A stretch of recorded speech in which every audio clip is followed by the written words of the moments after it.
Dengan ini saya mohon izin untuk memindahkan ibu kota negara kita. Akan hancur Indonesia ini kalau dipimpin oleh Jokowi. Akan hancur Indonesia ini kalau dipimpin oleh Jokowi. Kita melihat bangsa ini harus dalam tanggung jawab bersama. Ini bangsa kita ini, republik ini bukan hanya milik presiden, bukan milik Jokowi, tapi milik kita. Kalau semua presiden lakukan nggak boleh, presiden bisa lakukan apa? Justru sekarang, itu begini, jangan presiden mengambil keputusan presiden sendiri. Melaksanakan keputusannya nggak ada yang sendiri. Loh, tadi ada RUU. Tanya sana. Tadi ada masalah. Tanya DPR. Kayaknya kita buang-buang waktu bicara soal CEO ini. Ibu kotanya aja belum tentu jadi, ya. Jadi kita nih memperdebatkan pepesan kosong. Barangnya aja belum ada apa-apa. Bangsa ini mau dibawa kemana kalau seorang anggota DPR jadi pesimistis begitu? Banyak memang sebuah transformasi besar, sebuah perubahan besar, sebuah gagasan besar, pasti ada pro dan kontra. Sekarang satu bataku aja belum ada, atau satu bata aja belum ada, undang-undangnya belum ada. Diskusi publik tentang rencana pemindahan ibu kota, ada yang setuju, ada yang tidak setuju. Ada yang bilang bahwa pemindahan ibu kota harus didahului dengan perubahan undang-undang, ada yang bilang tidak harus begitu. Menurut kami soal ada yang setuju dan ada yang tak setuju adalah biasa di dalam demokrasi, dan justru itu mempersehat kehidupan demokrasi kita. Imajinasi ini masih mimpi. Negeri gitu loh, nanti kalau udah jadi undang-undang, dunia ini dibangun oleh mimpi. Dalam sistem politik kita jelas bahwa undang-undangnya sudah disetujui oleh DPR dan disetujui oleh 8 fraksi dari 9 fraksi yang ada. Artinya secara hukum politik sudah selesai. Jadi kalau sudah seperti itu mestinya tidak dipertentangkan lagi, mestinya. saya yakin nanti tanggal 20 Oktober 2024 Presiden baru itu akan menyampaikan kita tunda dulu lah mengenai ibu kota baru, kita prioritaskan dulu ekonomi rakyat. Nah baru nanti kita pikirkan kelanjutannya. Sebelum dia menjadi anggota DPR, saya ini sudah menjadi anggota Pansus Ibu Kota Negara pada waktu Pak Sutioso untuk DKI Jakarta. Karena itu kita mengerti tentang gambaran bagaimana Islam abad membangun dia punya ibu kota negara baru. Makanya anggaran pendapatan belanja negara saya mencatat dengan baik kerjasama pemerintah dengan badan usaha. Yang kedua adalah investasi swasta, dan yang ketiga adalah dilakukan terkait dengan anggaran pendapatan belanja negara. Itu yang negara siapkan. Kalau Anda bicara tentang bagaimana dari mana biaya, masa sih negara sebesar ini tidak bisa mempersiapkan anggaran untuk itu? Menurut kami tidak ada pelanggaran prosedur dalam rencana ini, karena pemindahan resminya secara yuridis nanti dengan undang-undang memang bisa dilakukan pada saat kita sudah benar-benar akan pindah. Presiden Joko Widodo lagi-lagi mengungkap alasan pentingnya pindah ibu kota. Penduduk Jakarta yang sudah melebihi kapasitas menjadi alasan utama mega proyek tersebut dikebut. Ia pun meminta agar tak ada lagi pihak yang memperdebatkan pemindahan ibu kota negara. Dan ibu kota ini sudah digagas sejak lama.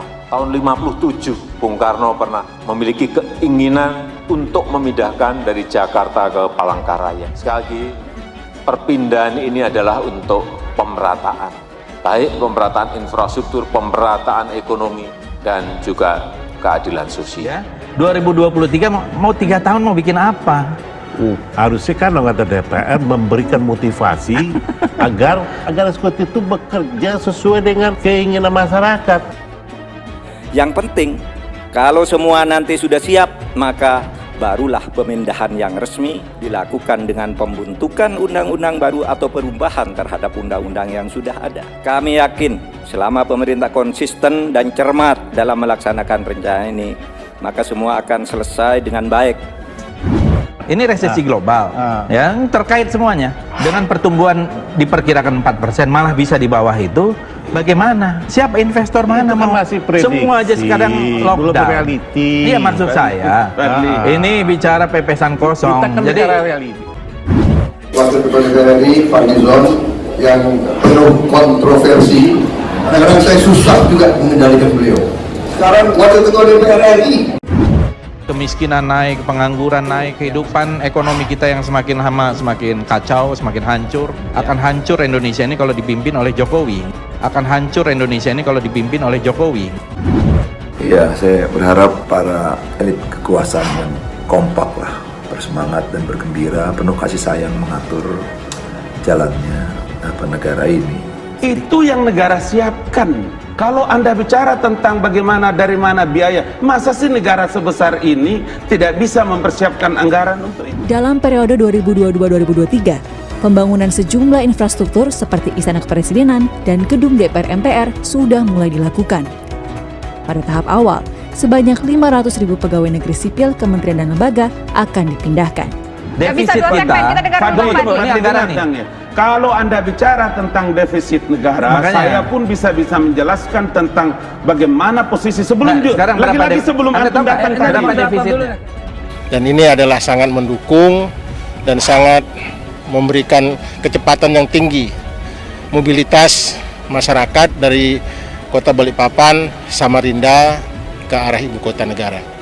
Kalau dukungan pemerintah daerah pasti sudah sangat kami lakukan kepada masyarakat bersama-sama. Dan kawasan ini adalah kawasan hutan dan lahan negara. Jadi tidak ada masalah dengan masalah lahan.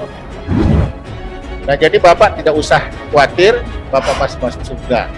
Karena kalau Bapak bisa memindahkan ibu kota ini, Bapak akan dikenang oleh anak bangsa ini sampai kapan? Belakangan ini saya merasa prihatin melihat kondisi kita sebagai bangsa, terkesan pecah gitu. Kalau diterus-teruskan, wah bahaya benar ya. Banyak pedestrian, orang berjalan kaki, banyak orang bersepeda, mobil harus elektrik, dan pada lompatan berikut otonomus, penggunaan energi yang baru terbarukan. Yang harus kita pahami adalah bahwa pemindahan ibu kota ini bukan pekerjaan sekali jadi, dan undang-undang ini adalah tahap yang fundamental gitu, untuk dilanjutkan dengan tahapan-tahapan berikutnya. Nah, kalau di dalam undang-undang itu kan kita membagi ada 5 tahap sampai tahun 2045. 514 kabupaten dan kota, 34 provinsi. Kalau kita lihat populasi itu 56% itu ada di Jawa. 56%, 156 juta penduduk Indonesia ada di Jawa. Padahal kita memiliki 17.000 pulau. PDB kita 58% ada juga di Pulau Jawa. Dan lebih spesifik lagi adalah Jakarta. Sehingga magnet dari seluruh pulau itu ke sini. Magnet dari seluruh kota itu semua ke Jakarta. Yang terjadi apa ada? Yang terjadi adalah ketimpangan perputaran ekonomi antara Jawa dan luar Jawa. Yang terjadi adalah ketimpangan antar wilayah. Yang terjadi adalah ketimpangan infrastruktur antara Jawa dan luar Jawa. Inilah kenapa juga bahwa kepindahan ibu kota ini sudah digagas sejak lama. Tahun 57 Bung Karno pernah memiliki keinginan untuk memindahkan dari Jakarta ke Palangkaraya. Tetapi terhambat karena ada pergolakan politik, sehingga gagasan itu tidak terlanjutkan. Pak Harto juga memiliki gagasan yang sama untuk memindahkan ibu kota, tapi bergeser sedikit ke Jonggol di Jawa Barat. Sehingga kajian-kajian itu sudah ada sebelumnya. Sekali lagi, perpindahan ini adalah untuk pemerataan, baik pemerataan infrastruktur, pemerataan ekonomi, dan juga keadilan sosial.